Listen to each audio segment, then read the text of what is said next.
Boa noite, irmãos. Que a graça e a paz do Senhor Yeshua seja sobre todos nós. Eu leio agora na primeira epístola de Timóteo, capítulo 4, verso 16, que diz assim: tem cuidado de ti mesmo e da doutrina. Persevera nessas coisas, porque fazendo isto, te salvarás tanto a ti mesmo como aos que te ouvem. Tem cuidado de ti mesmo e da doutrina. Da doutrina.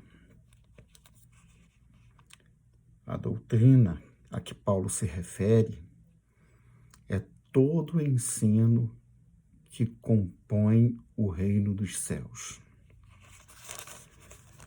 Dito isto, eu convido os irmãos a abrirem as vossas Bíblias no livro de Apocalipse, no livro de Revelações. Agora nós vamos estar trabalhando de forma objetiva, fazendo comparações nos textos, nas traduções. Com o objetivo, é claro, sempre é bom repetir, de mostrar que você precisa ter cuidado com o que está lendo. Não basta um livro ter na capa escrito Bíblia Sagrada, que significa que aquilo ali representa a revelação de Deus, a grande revelação de Deus. Mas como tem sido dito nos outros vídeos, homens ímpios, empresas comuns, empresas, como é que eu vou chamar? Mundanas, pode ser um pouco ofensivo. Empresas normais estão sendo contratadas para produzir Bíblias e suas traduções e versões. No capítulo 4 de Apocalipse, verso 3, diz assim: eu vou ler o 1 e o 2 para nós contextualizarmos a ideia. João, no capítulo 4, diz: depois destas coisas olhei, e eis que estava uma porta aberta no céu, e a primeira voz que, como de trombeta, ouvira falar comigo, disse: sobe aqui, e mostrar-te-ei as coisas que depois destas devem acontecer. E logo fui arrebatado em espírito, ou no espírito, e eis que um trono estava posto no céu, e um assentado sobre o trono, e o que estava assentado era na aparência semelhante a jaspe e sardônica. Semelhante à pedra de jaspe e sardônica. E o arco celeste estava ao redor do trono e parecia semelhante à esmeralda. Eu chamo a atenção para essa declaração arco celeste. Agora nós vamos estar lendo a Almeida atualizada, traz da mesma forma a expressão não. A na Almeida atualizada, da Sociedade Bíblica do Brasil, diz no verso 3: e esse que estava sentado era semelhante ao aspecto à pedra de jaspe e a sardônio, e ao redor do trono havia um arco-íris, semelhante no aspecto à esmeralda. Bíblia da Sociedade Bíblica do Brasil. Bíblia TEB, tradução ecumênica. Eu nem pensei em deixar já aberto para a gente facilitar, né? Essa busca nossa. Tiago, Pedro,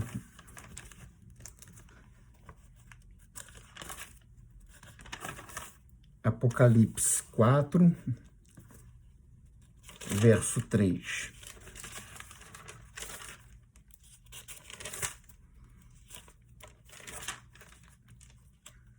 Só a introdução aos livros aqui é maior do que muitos livros que tem no Novo Testamento. O que estava sentado tinha um aspecto de uma pedra de jaspe de sardônica, uma glória nimbava o trono de reflexos de esmeralda.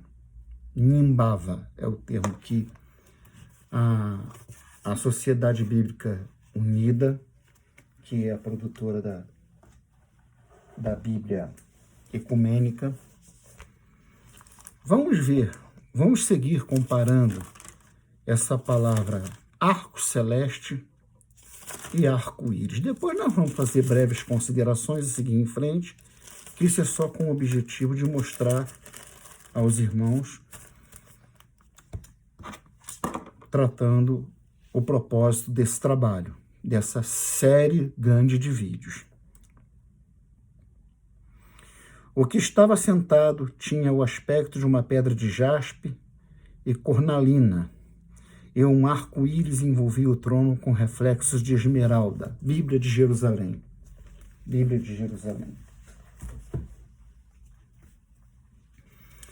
Imprensa Bíblica Brasileira. Imprensa Bíblica Brasileira.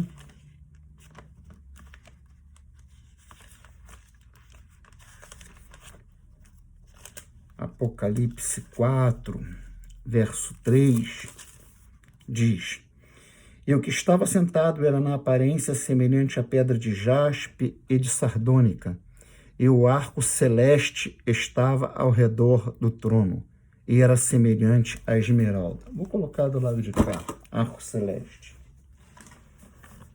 Tradução Novo Mundo, da Sociedade Bíblica Torre de Vigia dos Testemunhos de Jeová.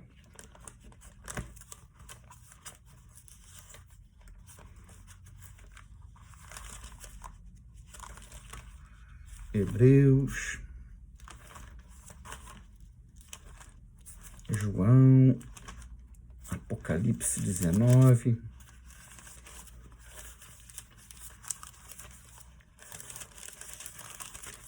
Apocalipse 2, 3, 4, 3. Aquele que estava sentado tinha aparência de pedras de jaspe e de sárdio, asterisco, e o arco do trono, e ao redor do trono havia um arco-íris na aparência, semelhante à esmeralda. Asterisco, nota de rodapé, uma pedra preciosa de cor vermelha. É tudo que diz. Arco-íris. Arco-íris. Fica do lado de cá. Bíblia Católica, editora Vozes. Apocalipse 4, 3. Quem estava sentado parecia uma pedra de jaspe de sardônica. Um arco-íris semelhante à esmeralda envolvia o trono. Bíblia Católica. Bíblia Reina Valera. Reina Valera. 1 Timóteo, vamos lá, Apocalipse.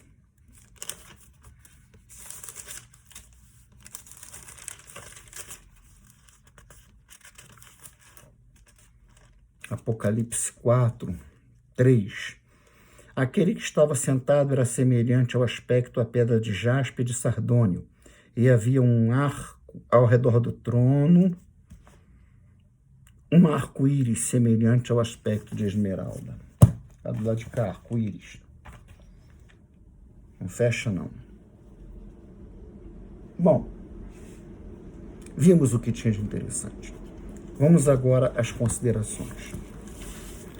Nós sabemos que em Gênesis, depois do dilúvio, Deus, na promessa que faz a Noé e a seus filhos, de que não mais causaria destruição do mundo pelo dilúvio, coloca como testemunho, como prova disso, o arco celeste. É a palavra hebraica que se encontra ali.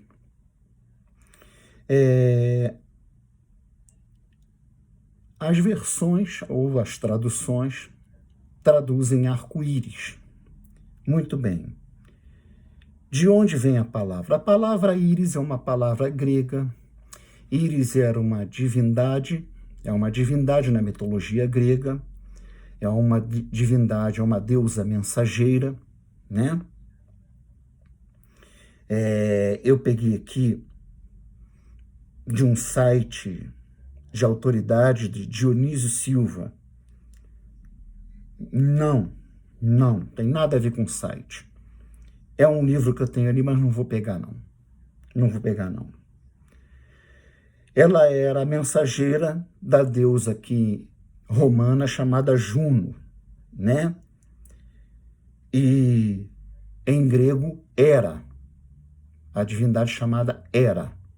Íris era a deusa mensageira de Hera, a esposa de Zeus. Então, nós vamos vendo aí o critério que as sociedades bíblicas usam para transcrever para os idiomas ocidentais as escrituras hebraicas e as escrituras judaicas e judaicas messiânicas. Eu vou, na medida do possível, banir essa palavra cristã do meu vocabulário. Mensageira da deusa Juno romana, ou Hera na Grécia, esposa do deus Júpiter em Roma e Zeus no grego, né? Todas as traduções, como vocês viram, a tradução Reina Valera, a tradução católica, a tradução Novo Mundo, Grafa, eu coloquei aqui a tradução, não, tá errado, Arco Celeste é do lado de cá, a imprensa bíblica brasileira não põe arco-íris, que qualquer homem responsável ao cuidar da produção das escrituras sagradas, da Bíblia Sagrada, haveria de ter um mínimo de cuidado de não colocar como referência de uma revelação de Deus dado a um apóstolo o nome de uma divindade pagã do panteão grego, né? Então, a gente segue aí nesse propósito de mostrar para você. Cuidado com a Bíblia que você compra. Escolha qual Bíblia? Almeida, Revista Corrigida Fiel, da Sociedade Bíblica Trinitariana. Não é perfeita, mas é o melhor que nós temos aí em língua portuguesa por enquanto. Na somatória do todo, ela tem problemas aí que me dá vontade de jogar gasolina e riscar o fósforo, mas ainda assim é melhor você ter essa tradução e outras da Sociedade Bíblica do Brasil. O Vaticano também tem produzido alguns trabalhos bons. Por bons, eu quero dizer toleráveis, né? Toleráveis. Para você pegar, fazer um estudo, fazer um acompanhamento. Aquelas pessoas que ainda trazem o hábito de separar um momento do dia, da semana, do mês, que para e medita sobre determinado assunto, determinado tema, né? Mas vamos lá. Agora nós vamos entrar em uma questão muito séria, muito complexa, na qual eu não vou me aprofundar, porque eu não me preparei para tal coisa e também não é o objetivo desse trabalho. Afinal de contas, não era a minha ideia nem chegar a 14 vídeos. Se a gente fosse se aprofundar disso, nós íamos passar de 25 vídeos. Aí, é claro, as pessoas começam a não assistir mais, não dá atenção. Eu já estou aqui com mais de 50 vídeos, muito mal um comentáriozinho ou outro aqui e ali. Teve uma pessoa, um irmão ou um amigo que disse mentira, mas não disse o que era mentira. Eu perguntei, não respondeu mais, não se identificou, não coloca site, não coloca nome. Ninguém chega para mim, Enoque, isso que você falou aí no seu vídeo tal, no momento em que você fala sobre a questão tal e tal e tal, você fez tal afirmação. Escuta uma coisa, na nossa igreja, ou um pastor, ou um irmão, ou eu acho, vejo nas escrituras e tenho esse entendimento que vai de encontro ao que você falou. E a gente vai trabalhar. E você vai estar me ajudando. E quem sabe vai estar sendo ajudado também. Mas, infelizmente, isso não tem acontecido. Mas tudo bem. Bom, em algum momento, nos nossos vídeos, nós falamos... Eu estou fazendo esse vídeo com a câmera frontal, por isso eu estou vendo como experiência e também estou vendo o tempo. Já estamos com quase 16 minutos de vídeo.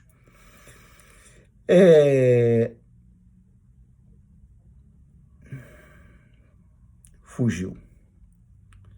Em algum momento, em alguns vídeos, eu falei sobre o objetivo de mostrar nas traduções e que haveria momentos em que nós teríamos que chegar a um ponto que o tema pediria um estudo teológico, um estudo manuscritológico, envolvendo o grego, envolvendo o hebraico, mais o hebraico. Pois bem, eu também disse em alguns vídeos, que nós tivemos uma história, eu peguei a história ali mais ou menos do 2º século para cá, mostrando que no 1º século o apóstolo Paulo, e se eu não me engano outros apóstolos, mas não tenho certeza se Pedro fala alguma coisa sobre isso, mas Paulo é enfático em denunciar a adulteração das escrituras, já nos seus dias. E por escritura eu até comento que pode ser tanto os escritos apostólicos, dele, de Pedro, de Tiago, de Judas, como pode ser do que se considerava adulteração das escrituras, considerava escrituras, o Taná, o Antigo Testamento, né? Mas isso não tem importância. O que importa é que estavam adulterando a palavra revelada, inspirada pelo Espírito do Eterno.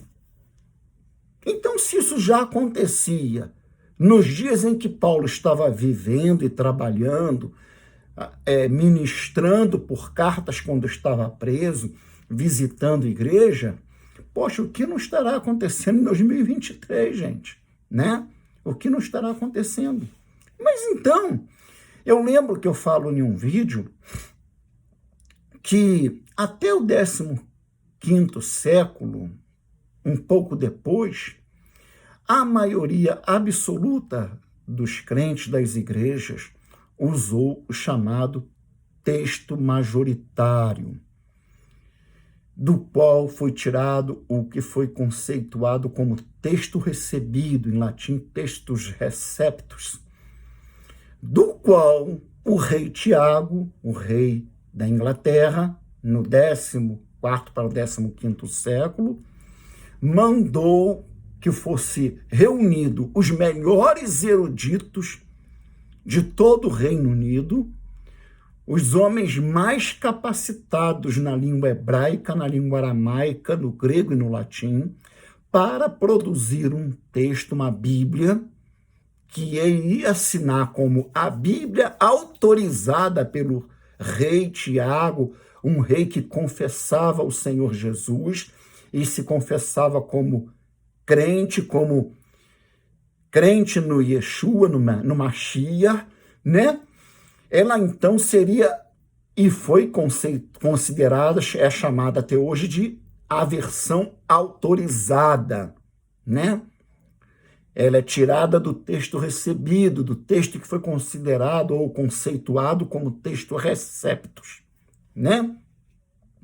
Que é uma apuração do texto majoritário. Mas nem em todos os lugares do mundo, a Bíblia, que ficou conhecida como a King James, de 1511, se eu não me engano, tá? Se eu estiver me equivocando aí no ano, me perdoem. era chegada, mas a família manuscritológica tida pelo texto majoritário eram manuscritos usados para se produzir as Bíblias que a maioria absoluta das denominações, inclusive a Igreja Católica Romana, usava. A partir do movimento da crítica literária, da crítica textual, da crítica dos manuscritos, né, que começou lá por volta do século XV, que eu falo em um vídeo, que a partir de 1400 e pouco, 1500 e pouco, vários homens ricos, homens de posse e com conhecimento em grego, aramaico e hebraico, mas principalmente em grego, começaram a produzir o seu próprio Novo Testamento.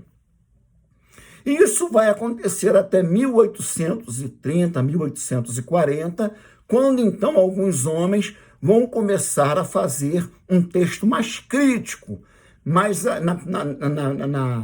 nas palavras deles, mais apurado, um texto mais refinado. Algum dos critérios era: o menor texto tende a ser o texto mais próximo do original escrito pelo apóstolo que escreveu em grego. Apóstolo sabe lá Deus qual de quem. Não os do Novo Testamento, que eles não escreveram nada em grego. Eu falo isso com tanta convicção como a convicção que tenho de que sou salvo, né? E alguns outros critérios, como a análise interna, né? E a análise externa do texto, enfim, usaram critérios e começaram a produzir o texto que em 1850 e pouco, ou 1880, se eu não me engano, dois grandes eruditos, diga-se, observe-se bem, grandes porque eles eram aceitos, reconhecidos no Reino Unido, né? Eles eram famosos, não tanto pela erudição própria deles, segundo as pesquisas que eu estive fazendo, mas porque eles, trabalhando em cima do que fora feito nos últimos 400 anos, eles produziram um texto que ficou conhecido como o texto eclético, o texto crítico.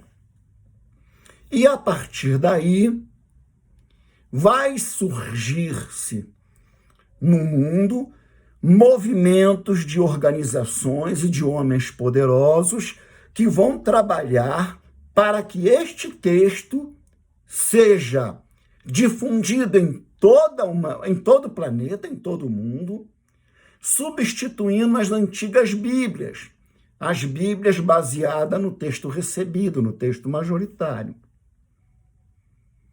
Mas ficou algumas questões que precisavam ser tratadas, e até Metzger, né, que atualmente, se eu não me engano, é vivo, é um dos renomados eruditos, né? O pessoal da família de Nestrand, ninguém, apenas produziram eu guardei o texto grego mais puro, mais refinado do Novo Testamento, e depois produziram um livro, a Sociedade Bíblica do Brasil, aliás, me perdoem, produziu o texto, aquele livro da capa vermelha, que é as variantes textuais do Novo Testamento, e depois a Sociedade Bíblica produziu na mesma linha manuscritológica desse texto grego do Novo Testamento, produziu o Novo Testamento grego.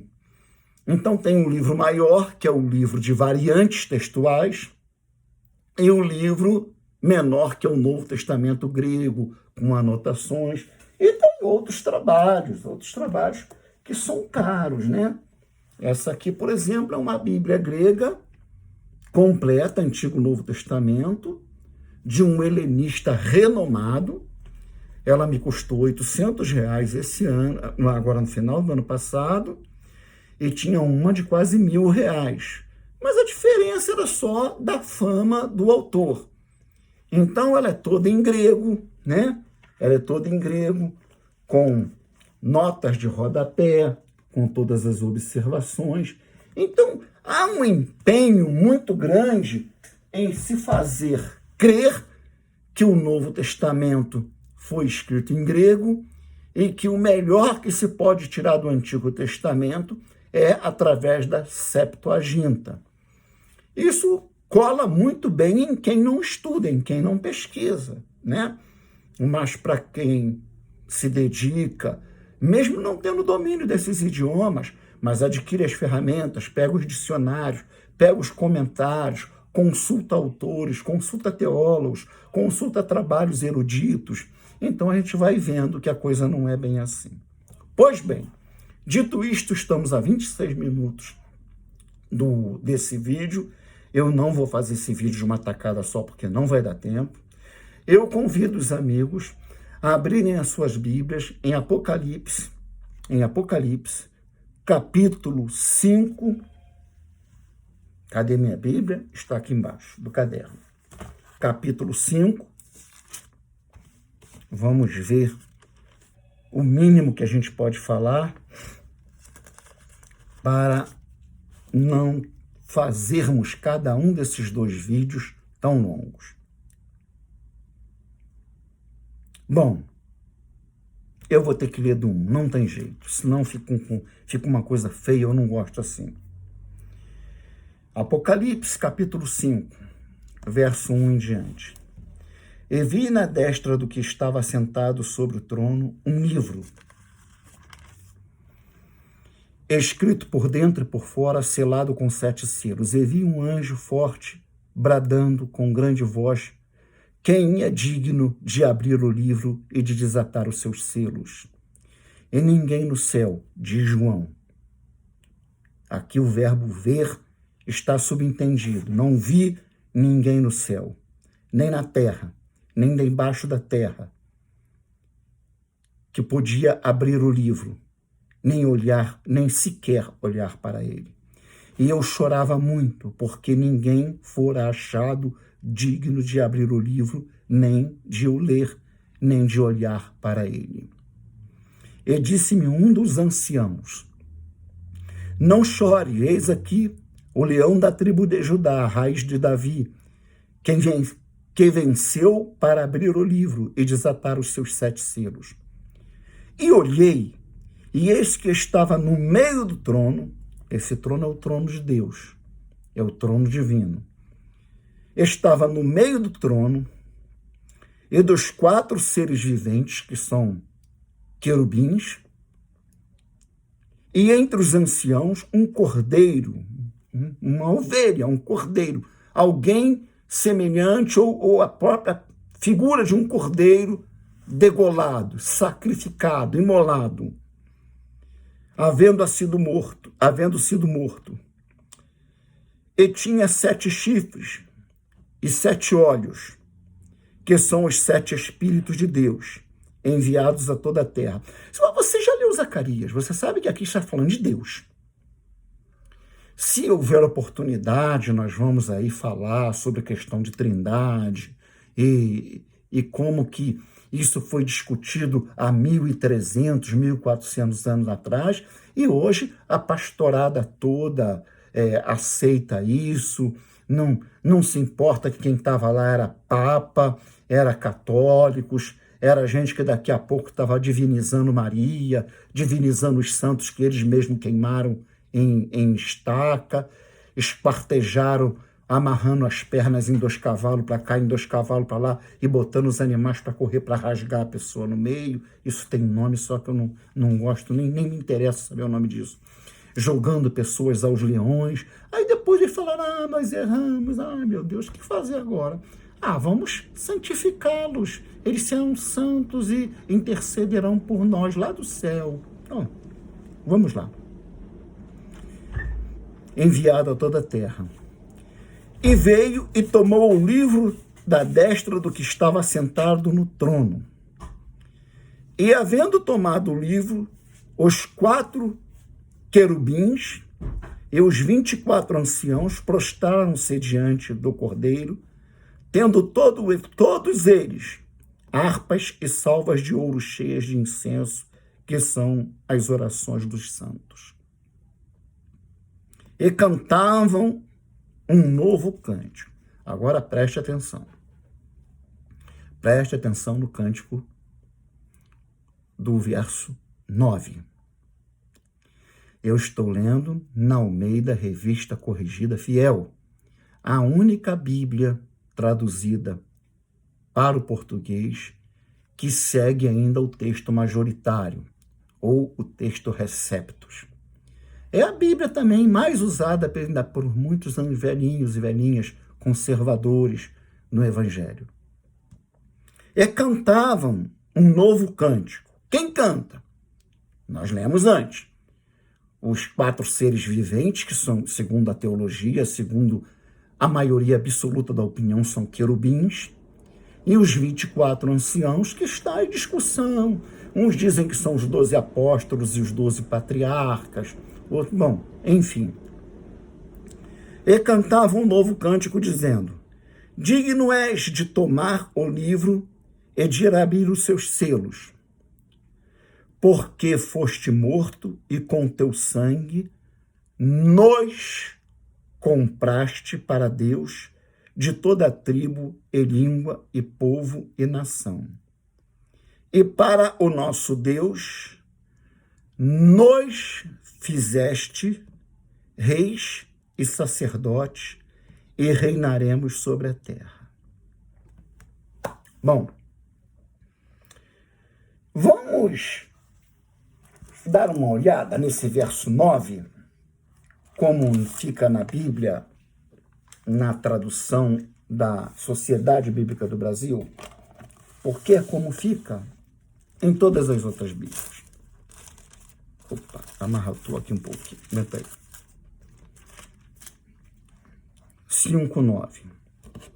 E cantavam um novo cântico, dizendo: digno és de pegar o livro e de quebrar os selos, porque foste morto e com teu sangue compraste.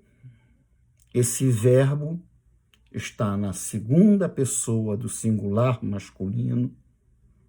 Compraste para Deus os que procedem de toda os que eles, os que procedem. Quem procede? Eles procedem de toda a tribo, língua, povo e nação. E para o nosso Deus os constituíste. Constituíste quem? Eles. Os que estão ali, ó. Aqueles ali. Reino e sacerdotes e reinarão sobre a terra. Aqui eu preciso pegar o meu caderno para a gente tentar ler, que de repente eu lendo, eu falo não só melhor, mas falo mais do que eu falando quando não leio. Muito bem.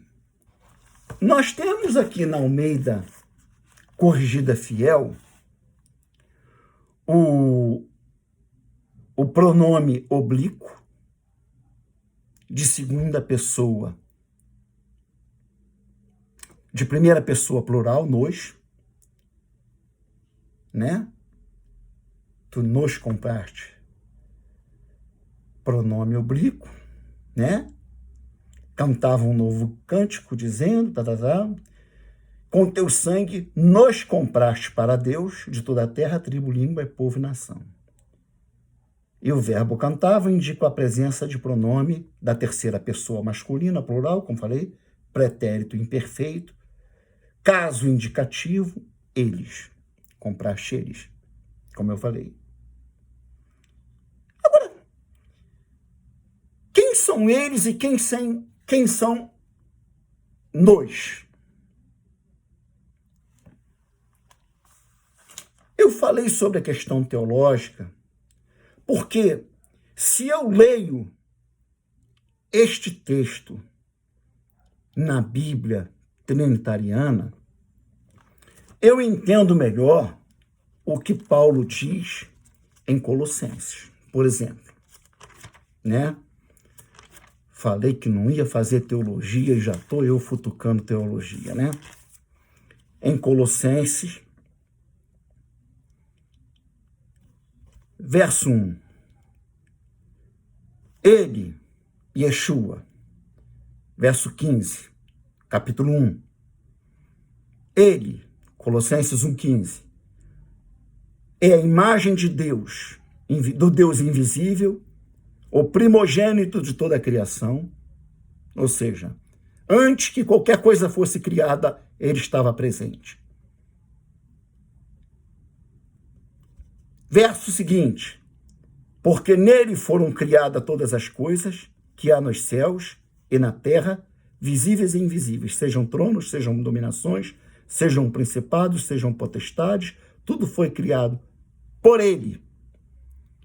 Antes disse nele, ou seja, a matéria, a essência de tudo que existe emanou dele. Emanou dele. Mas já no verso 16, ele disse, e foi ele quem fez. E ele é antes de todas as coisas, ratifico o que foi dito acima. E todas as coisas subsistem por ele. O cara lá, chamado de acusador, que falou, ó, tá vendo esse reino todo aí, essa reinada toda aí no mundo aí, olha só quanto reino, quanta glória, quanta riqueza. Se tu prostrado me adorares, eu te dou tudo porque a mim foi entregue. Aqui está dizendo que esse camarada só vive porque ele quer, porque ele deixa. E ele é a cabeça do corpo. Que corpo? A comunidade messiânica. Aquela comunidade que eu falo no vídeo anterior, que Yeshua, quando diz a Pedro sobre esta pedra, esta declaração inabalável que você fez, eu vou reunir o meu povo, eu vou reunir os eleitos, eu vou juntar os predestinados de todos os quadrantes do planeta, de todas as eras, de todas as gerações, de todas as tribos, inclusive aquela em que este evangelho do reino não chegar a ser anunciado. Eu vou salvar lá também, eu vou. Você não aceita? O problema é seu. Você não compreende? Entra na fila.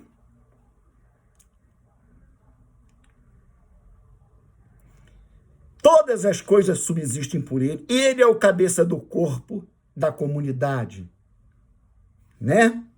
Da comunidade, da tradução grego, da igreja. É o princípio e o primogênito dentre os mortos, para que em tudo tenha a preeminência. Então você concorda comigo? Não vou fazer afirmação teológica, tá? Nós estamos raciocinando em cima de um texto e eu já vou estar parando para continuar no próximo vídeo. Que segundo a leitura que nós fazemos nos textos recebidos, os céus precisaram do sangue, do sacrifício dele para resgate. A regeneração não foi só entre os homens. A regeneração precisava se dar em toda a criação. Em toda a criação.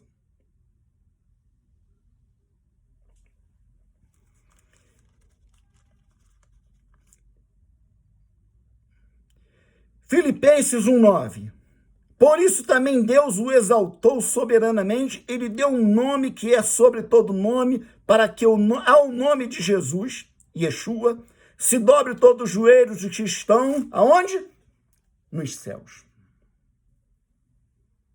na terra e debaixo da terra. Então, nós estamos vendo uma coerência na teologia de Paulo em Filipenses e Colossenses com o que é dito no texto bíblico, aqui no texto recebido. Para você que assistiu poucos vídeos no passado e não tinha ideia de que nós íamos chegar a uma declaração e a uma percepção tão séria e profunda. Por que séria e profunda? Porque se nós lermos aqui no texto eclético, no texto da crítica literária, no texto da Bíblia do Mundão, né? O texto da Bíblia do Mundão, nós vamos ler assim: porque digno és de cobrar os selos, porque foste morto e compraste com teu sangue, e com teu sangue compraste para Deus. Compraste quem? Compraste os homens aí do mundo que caíram em pecado. É o entendimento, porque até em geral é isso que se ensina. E não é de hoje, não. Os hinos: no céu não entra pecado, fadiga, tristeza, nem dor. No céu não entra? Ora, o pecado veio de lá. O acusador tentou e conseguiu arrematar a terça parte dos anjos que junto deles se rebelaram contra o Criador, contra o seu plano, e foram derrubados e estão presos. Epístola de Pedro. Estão presos numa região que do grego se traduz no abismo, e o grego é Tártaro.